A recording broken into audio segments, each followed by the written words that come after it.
Wolfhound finds the place Skeletor went to and sneaks up on some guards. He takes out all but one, which the bat finishes off. He frees the prisoners in the wagon and we realize that they are the first batch of companions he had. How nice of them to sneak back into the plot. We then cut to the ceremony that's supposed to free the stone goddess, but it's interrupted by a donkey. Wolfhound and his friends reveal themselves and we have ourselves a fight scene, during which the princess bleeds all over the tablet. Then the groom shows up to join the fight and teams up with Wolfhound to take out Skeletor.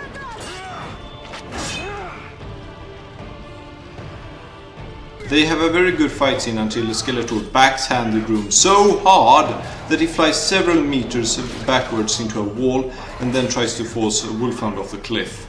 He manages to turn the tables on Skeletor before he gets stabbed. He makes one last effort and manages to push him off the cliff.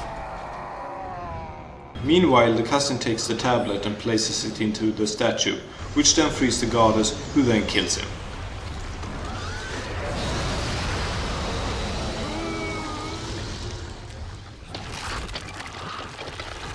Goodbye, uninteresting stock villain. We won't miss you.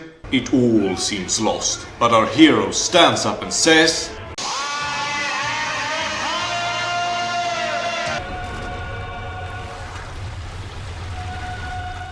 He fights back and manages to slay her right before succumbing to the stab wound. Bit of a delayed reaction.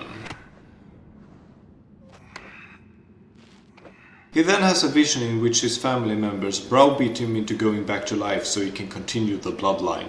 No, I'm serious. The only reason why he comes back to life to get the girl is because of this. So the groom, realizing that Wolfhound has just saved the entire world, decides to drop the whole revenge thing and give the princess over to Wolfhound. So we end the movie on the bat carrying the tablet back to the town.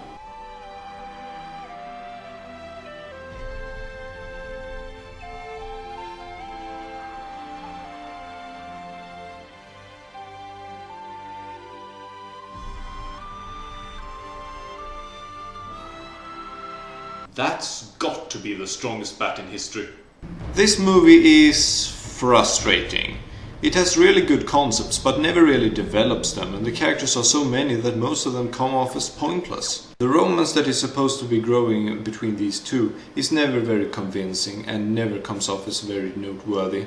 But Wolfhound does manage to sell his badass persona with his scarred face and his tragic backstory. Also, the environmental shots are very nice.